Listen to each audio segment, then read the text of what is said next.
Hey guys, Ryan Gill here from Hunt Primitive, where we entertain, educate, and inspire, and working really hard to get you to a level of mastery in your own primitive building and hunting skills. And today we're going to be working on Flint Ridge KnapEasy. Look how pretty that stuff is right there. So this right here in this hand is a piece of natural Flint Ridge chert, and a lot of people look at that and say that's way too pretty to be a natural rock, but that is. And then this is a piece of KnapEasy that we've worked really hard on matching the colors. And if you're very familiar with natural Flint Ridge, you'll also know that that stuff is typically really full of freeze fractures and crystal pockets and inclusions and all kinds of stuff. Well, you don't get any of that stuff with the KnapEasy, which I'm not taking anything away from natural rock because I love natural rock, but this is that alternative, and you don't have to worry about learning and blowing up beautiful natural rock when you've got KnapEasy. And it works really, really well, as the name implies. It's very easy to knap. So it's going to come in these more standard size spalls, and every single one of them is going to be a bit different. You're going to have different, some might be striped, some might be splotches. You're going to have some that maybe are predominantly red or green, but they're all going to have a lot of different color swirls in them. And so specifically in this video, you're going to get to watch me make a really nice and beautiful atlatl point out of KnapEasy Flint Ridge. Alright, let's get this atlatl point made.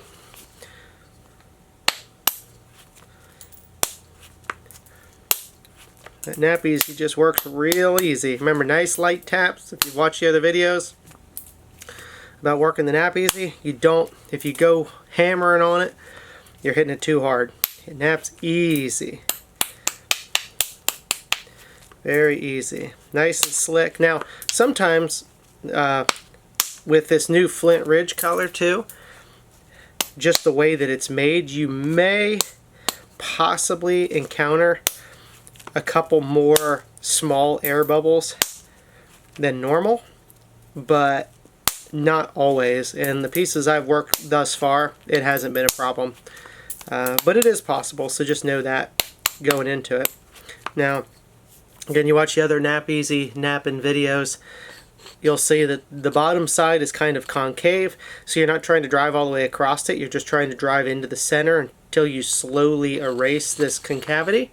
And then obviously this is the convex side, and so we start on this side to again eliminate the concavity, and then it'll start to build platforms naturally like here to where we can start working the top afterward. So basically I'm just doing like unifacial work for the most part at this point, where I'm just trying to smooth and level this out and actually getting to a point where maybe it's not even perfectly flat. It might just even be a little bit convex by the time we're done.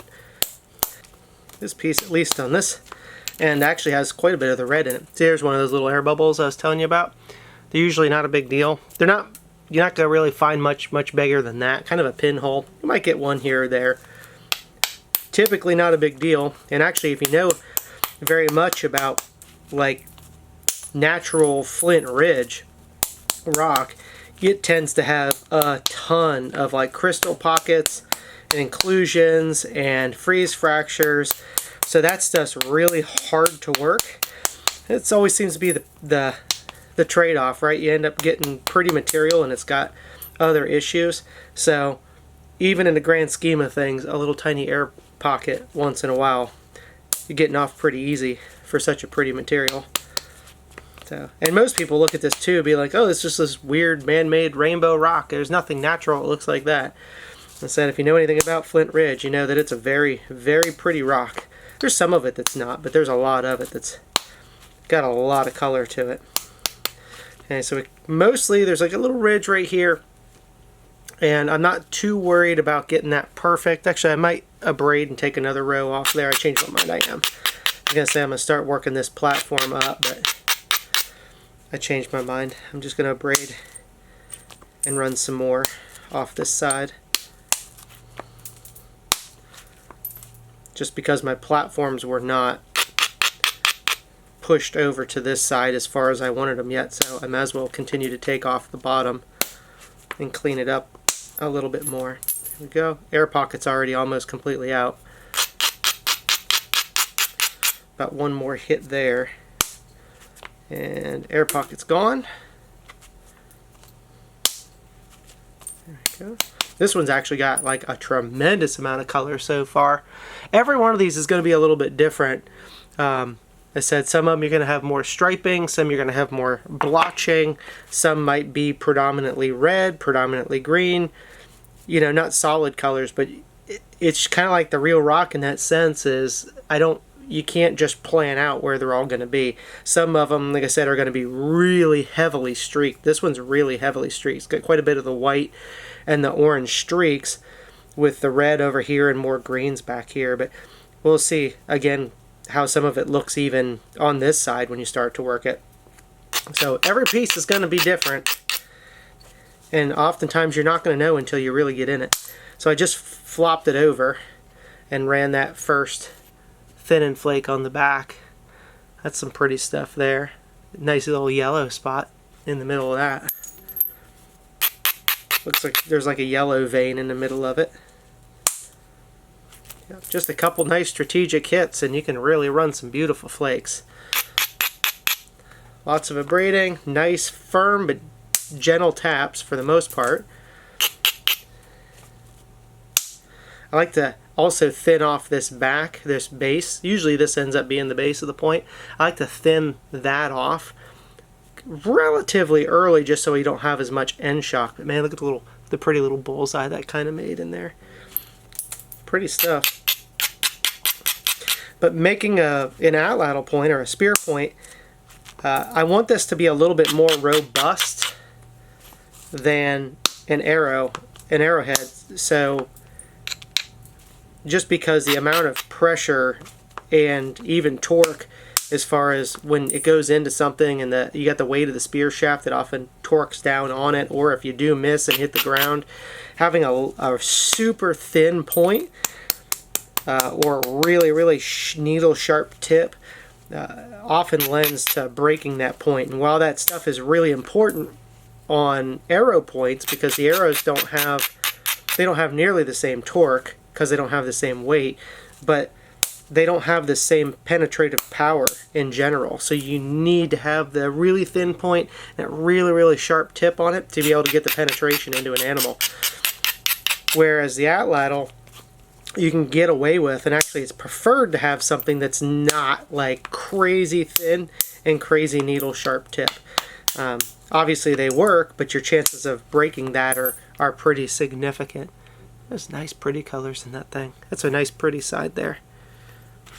Getting into like a little white streak in there too. Never know what it's going to look like when it's done. So yeah, anyway, that's the game plan is, you know, we're going to have a slight, as opposed to those really steep, sharp points like you see on the arrowheads, this one will be a little bit more gently rounded, and it's going to be a little bit thicker and wider in general. We're looking to make some big wound channels on these atlatl points. Go. That's looking good.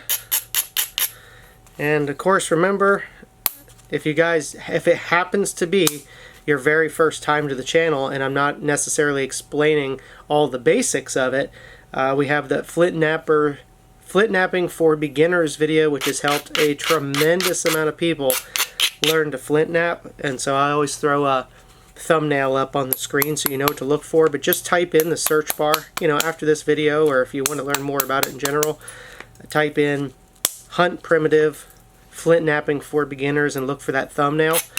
And like I said, that has helped just a tremendous amount of people learn to start flint knapping. And of course, if you're looking for tools or rock or this new KnapEasy product that works so good, you can find that at huntprimitive.com. I said I don't run a Patreon, and I don't take sponsored ads. Obviously YouTube runs ads on it, you know, for monetization, but I don't take sponsored ads from other companies or anything like that. You can't pay to sponsor your product here at Hunt Primitive. So the only trade-off is then, if you want to contribute, you want to help out, and you're buying stuff, just buy it from Hunt Primitive, and it's appreciated. And if you don't, and you buy it from somebody else, that's perfectly fine too. Because at the end of the day, the money is nice, but it's not all about the money. Here at Hunt Primitive, it's entertain, educate, and inspire. And I really just want to help the viewers and the followers and whatnot reach their own level of mastery with the primitive building and hunting skills. So that's the true payoff, is watching other people watch the videos and then turn around and go do it for themselves and become really, really successful with it. I love that. People send me messages on Facebook or Instagram showing me pictures of animals that they've killed with points they've napped after watching my videos, or after product that they've bought and then built some of their own. That's what it's all about right there. I love it. So, being said, I made kind of wasn't paying a whole lot of attention. I was just talking and working. Got some step fracture stuff going on here, but that's no big deal. We can certainly work through that. Just like any other material, you can still make mistakes if you rush through it, which I did. But we're actually not too far off being the thickness that we're looking for. And I don't want it super thin, but I'm going to be very intentional now. I'm going to abrade and pick my platforms and try to run some of my kind of final thinning flakes, if you will, with percussion anyway. I don't want to get too narrow at this point either.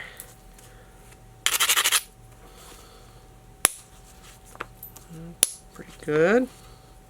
And I still have that step fracture spot right there. We'll address that in a few minutes, but I kind of want to preserve pretty close to this same amount of width. I mean, I take her down a little bit, but the atlattl's got a lot more power than the bow, so we can take advantage of having a wider blade to make a bigger wound channel. Better chance of bringing the animal down faster. So I want to try to preserve some of the width, even though I made that mistake, but I think we'll be okay. But, you know, a lot of folks make stuff that's just pretty to look at. And while I like to make stuff that is pretty, ultimately it's to chuck at an animal, whether shooting it off of an arrow or throwing an atlatl into something. If it's meant to hunt, that's what it's for. That's why it's called Hunt Primitive, not Art Primitive and not Target Primitive. None of that. It's called Hunt Primitive. So we're making it to go do some hunting, and this is going to go on the end of an atlatl. This will go on a 4-shaft, on the end of a 4-shaft, and then the 4-shaft, and 4-shaft, this isn't one, this is just a stick that's hanging around. I actually use it for mixing, but 4-shaft's going to be about that same size. We're going to half this point onto the 4-shaft when it's refined down. Then the 4-shaft sticks into the end of the atlatl. You guys have probably seen it before. And then go out and do some hog hunting with it.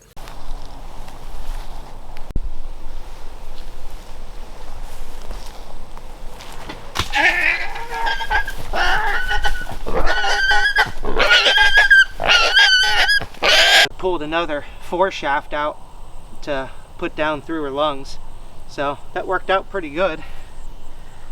Alright, so I got this spot here. Let's see if we can't run through a little bit of it. There we go, took it right off. One hit and pretty much eliminated that whole step fracture area. See, this stuff works real easy, and you notice I didn't cock back and wail on it. Nice easy hits. Firm. Naps easy. It is pretty though, isn't it? It's looking pretty good. It's not perfect, but it's looking pretty good. Clean this up. That's what I love too about the atlatl points, is sometimes you don't have to put nearly as much time into them. You can, but since they're a little bit bigger, I'm not trying to work this down. If I was trying to make an arrowhead, I'd have a lot of material here to remove to really shrink it down size-wise and to thin it out so you can get really good penetration with it. But something like this, I don't want to take all of the mass out of it. Now, I will show you this. This side's looking really good. Okay. This side's nice and flat. I got just this tip needs refined there, but other than that I don't care. But this side's really nice. And I've got a little bit of a high spot here. I still want to take some of this out. And now the nose is still way too rounded. I don't want that round of a nose. I just want some gentle rounding. So this is where I'm going to take off from this side of the point. So I'm going to chip from this side down. And I'm going to raise the platform up. We talk about that in Flint Knapping for Beginners video. Also in the How to Thin video also. But I'm going to raise that platform with my XL pressure flaker, which is perfect for grinding and raising platforms. Just like that. I'll do a little bit more over here too.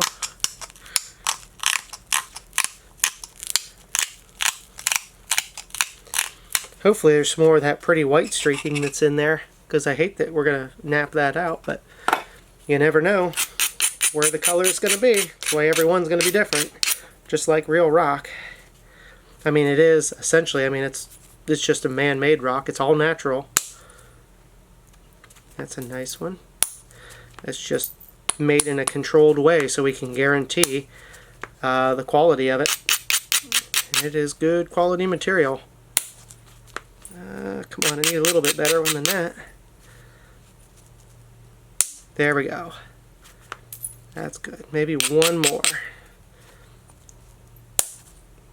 Beauty. Okay. I think that we're done with percussion. With direct percussion anyway. Braid that off a little bit. And now obviously we got a little bit better of a point going on this way. I'll probably have to move that tip over a little bit, but we need to refine this side up a little bit because it's too rounded. So decide which side I actually want to take the flakes off of. Kind of either one. Maybe both down the road. But I'm just going to crush that edge, which is going to stiffen that platform.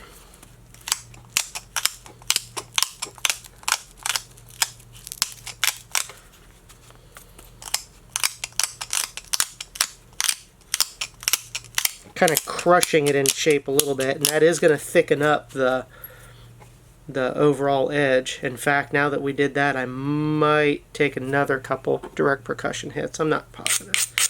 Let me braid it and look at it.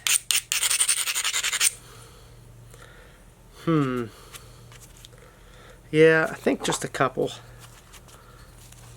I don't want to get crazy with it. I actually don't want to make it too thin. But I do want to thin this, like the edge geometry. It's very single beveled like right now, which is kind of okay for an atlatl point. But I like to let that organically happen over time as I sharpen it. That's actually pretty good. One more right there. Perfect. Alright, knock that out. There's definitely some fun colors in there.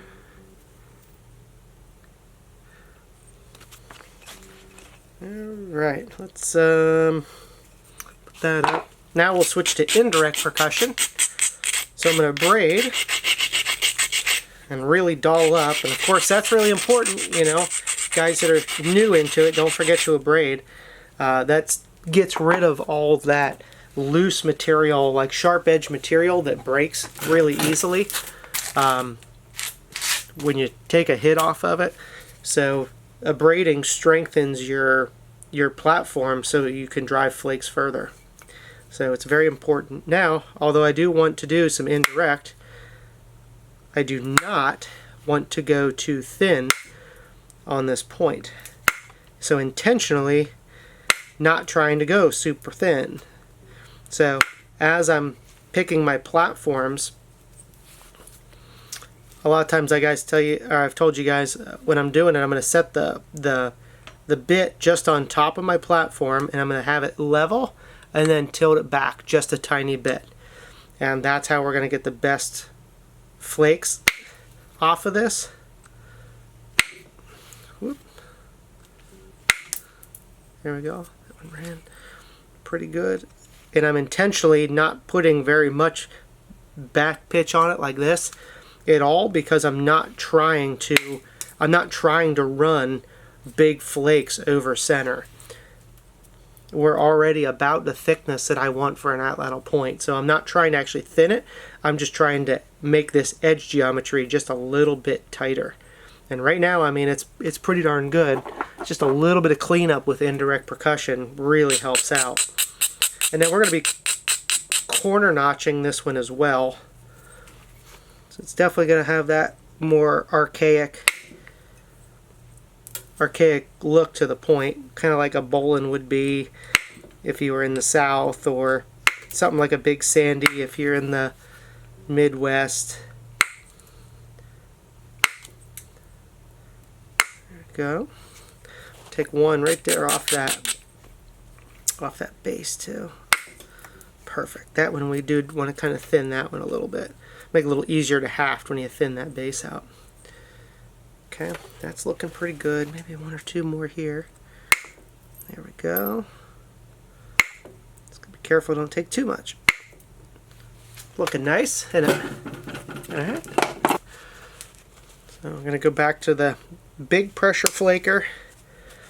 And now I'm being a little bit crushing on some spots, but also being intentional about trying to take a few last like edge prep thinning flakes.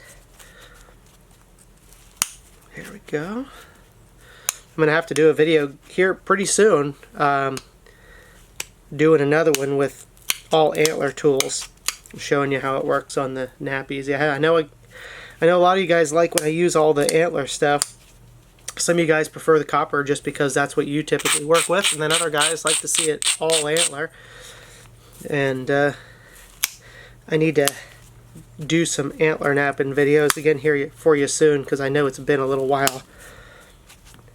But I've got lots of spear hunt stuff coming up this summer, and so we're going to definitely get into a lot more antler knapping. So yep, I'm just kind of peeling that edge a little bit, cleaning it up. I'm not really trying to thin the piece, just truing it up. There we go. Maybe right there. There. You can actually do quite a bit with pressure flaking with this material, so it works pretty easy. If you're breaking it, honestly, it's probably because you're hitting it too hard. And then people would say, well, if it breaks that easy, is it still good for hunting? Oh, absolutely. It knaps easy, but it is plenty strong to use for hunting. There's no doubt about it.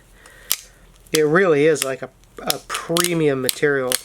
If you haven't heard the backstory on it, that I spent over 2 years developing the recipe until I got it exactly where I wanted it. If it was too grainy, we had to slicken it up, and then as we slicken it up, if it got too brittle, then I had to find a way to make it stronger.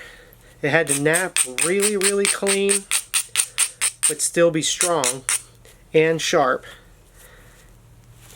and easy to knap, and that was not an easy thing to come up with. And there was a couple times that I almost said, okay, that's good enough, and then I said, nope, it's not good enough until it's right. And so it took me over 2 years to actually get this formula put together, and we're still building the infrastructure because it's been so popular, which is good, makes me very happy. It's been so popular, and it takes a long time to actually get the infrastructure to do this stuff at scale. But we're doing quite a bit of it, and now we're getting to where we're really refining these colors out. We're making a whole bunch of different variations. In fact, I got a couple more colors still coming, but I figure this is the one that most people are going to be the most excited about. It's this Flint Ridge. But yep, we got a couple more cool colors coming. And then people have been asking also about larger pieces. That is coming as well. We're sticking with the original size. They all look like this. I do have occasionally some like much larger knife balls. I don't have a ton of those, but when I get them, I put them up on the website, and they usually sell pretty fast. But we've got some medium size spools that are in the works, but it's still probably going to be at least a month until we're ready with those, and maybe even a little bit longer, I'm not sure. But there's lots going on with this stuff. It's definitely working. People are loving it, so we're just doing what we can to keep folks supplied with it. Okay, now this side here is pretty darn good on the edge, aside from this one little tiny thing, but I can yank that off later. I got just a little bit more thinning on this one edge here, so I am going to thin that just a skosh. Very nice.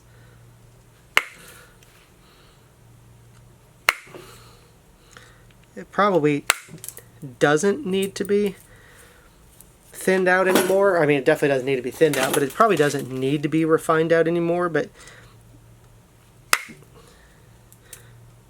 it's like, if you can make it a little bit better, then make it a little bit better.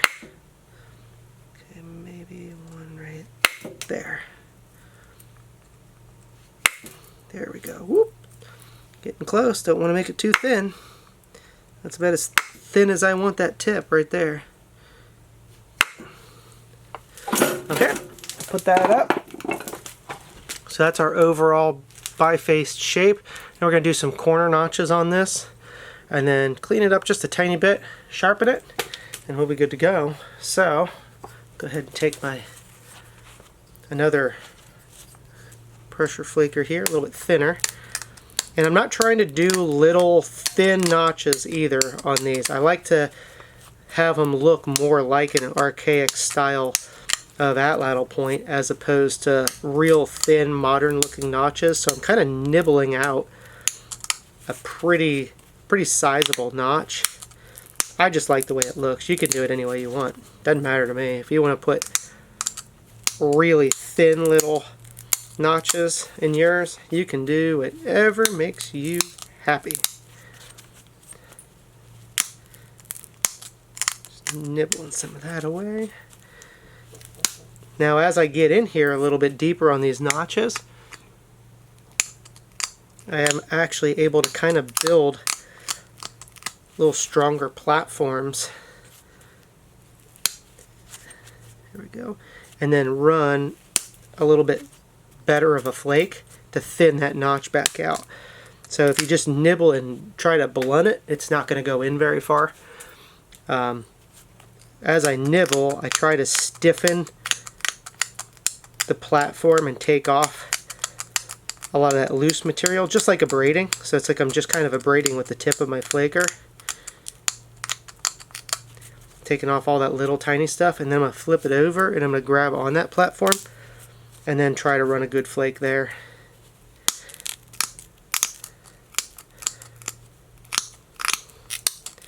And this isn't like a specific, like I said, not a specific style. Some of these that I make actually end up kind of hooking around underneath the ears of the notch a little bit. They kind of look like a Lafayette, but I'm not trying to make a specific type of point. This is just kind of like a Ryan Gill Hunt Primitive Culture type of points. I just make what I want that works good, and it's not a recreation of any specific style other than it's a corner notch archaic style, which is it's painting with a pretty wide brush to say that. But they kill. There's no doubt about it. But you'll be seeing some hunting videos here pretty soon, probably, going out and doing some hunting with this stuff. We've already got several kills with the KnapEasy points. But I don't have a hog hunting atlatl film with it yet, but that's what we're working on. You'll get one of those pretty soon. So I'm going to clean that up.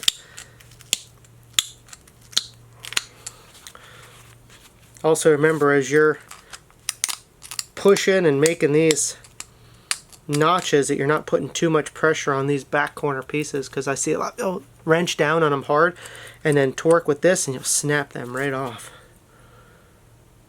Okay, let's see, one more right there. Look pretty good. Yeah, I like the look of these bigger notches. I know most people, most modern knappers, they like those thin little tiny notches. They're artistic. I like the looks of ones that looks like it was done a few thousand years ago. That's a good looking piece right there. Clean that. I'm using the side of my flaker now, not the tip, to kind of clean this back up. Taking off kind of some of the sharp edges so it doesn't get forced backwards into the foreshaft and split the foreshaft as easily. That's why you'll see some, there's a lot of ancient points out there and that are ground along the base, and there's a lot of aspiring archaeologists and stuff that they're like, they can't figure out why the base is ground, or while the, you know, on a Clovis point maybe the back trailing edge is ground. It's because that area is not supposed to cut. In fact, we don't want it to cut. It's going to be pushed up against the wood, so we want to dull it intentionally. And then anything that's inside the notches or around the hafting area of like a Clovis point, you're gonna rough those up too, because it's where you're wrapping the sinew. And if you do this in real time and actually build stuff to hunt with, you'll notice that if you've got a sharp edge and you wrap sinew around it, it's going to cut your sinew. So you rough it up, or not rough it up, you grind it down so it doesn't have a sharp edge on it and it doesn't cut your sinew. And that area is not doing any cutting in the animal. That's just holding your lashing in place.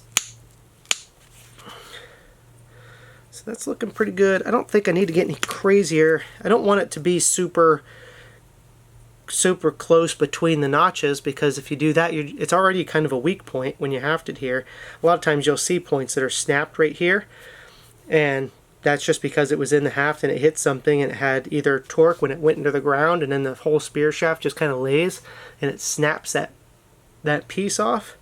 Or same thing, it hits an animal and the animal's running and it's got the spear still sticking in it. Maybe the foreshaft hasn't broke off yet, and then it hits a tree with the spear shaft and it cants it like that, knocks that right off.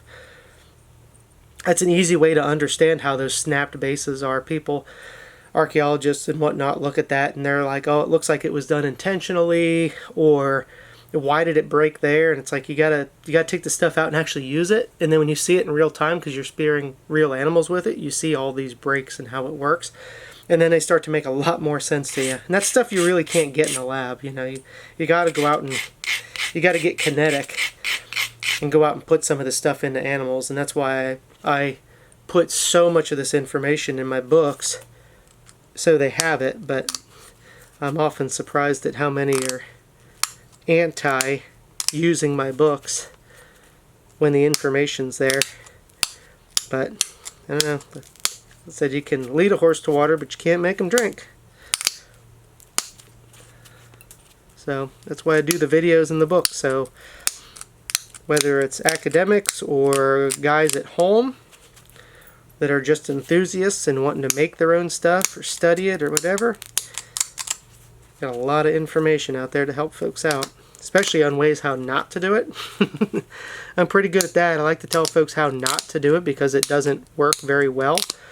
And sometimes those are the biggest arguments that I get. People tell me that I'm wrong about it, and I'm like, well, then that's fine. You can go do it. And then you'll realize that there's a better way. So anyway, all right, that's looking real good. It's got one little fingernail thing there. It's not important. Came off, though. It just made it go further. Yeah, that's good enough. It's not hurting anything by being there. It's going to be covered up by pitch and hafting and sinew anyway, so that's what that's looking like. Let's go ahead and sharpen it up, and it's done. Now you haft this thing on and go hunt. I already kind of did one little pass of sharpening flakes down it on one side. So notice too, I'm not quite as sharp at the tip, but it's not super sharp, but it's not super rounded either. This is about how I want it to be. Where if this was an arrowhead, I would tell you to trim this off. Make this really, really steep and sharp, like no rounding in the sides, because this does add friction, a significant amount of friction, especially on an arrowhead, But like I said, the atlattl's got a lot of momentum, so it's not going to slow down your penetration if that's a caveat, isn't it? If you're throwing an atlatl that is suitable for hunting, meaning it's sized properly and weighted properly for hunting, and you're throwing it with enough power to actually hunt. You're going out and throwing an atlatl and you're throwing it real soft and gentle, trying to be accurate with it. You might get some improved accuracy, but that is not what kills animals. It's like shooting a 30-pound bow versus a 60-pound bow. Big difference in penetrative performance. Okay? So when you throw the atlatl and you're actually hunting, you're trying to drive that spear through that animal. And they're especially well suited for large animals. Bison, mammoths, you know, big stuff. But we do quite a bit of hog hunting, and I hunt small game with them too. I hunt rabbits. We do a lot of fishing with the atlatl. You're going to see a lot of that coming up. Small hogs. I don't have any problem hunting small hogs. Back in the Pleistocene, they were hunting the Platygonus, which is a flat-headed peccary, and it would get up about 65 pounds, so about the size of a medium wild hog, and they lived pretty well all over the United States, not just like the peccary that live out in the desert west, which are smaller anyway. There's, I don't know, 30 pounds, 40 pounds. The ancient flat-headed peccary was about twice that size, and so, like I said, about the size of a medium wild hog, and so perfectly capable of hunting small game, although they're definitely better for big game stuff. But anyway, that's the point right there. It is nice and sharp, very sharp, beautiful coloring in it. I love that stuff.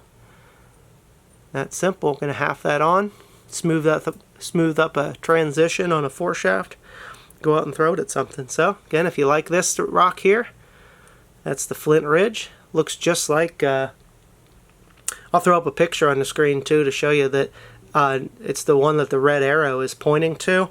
That's an original piece of natural Flint Ridge chert next to spalls and bifaced spalls of the KnapEasy Flint Ridge. So we got pretty darn close on the color, but that's about it right there.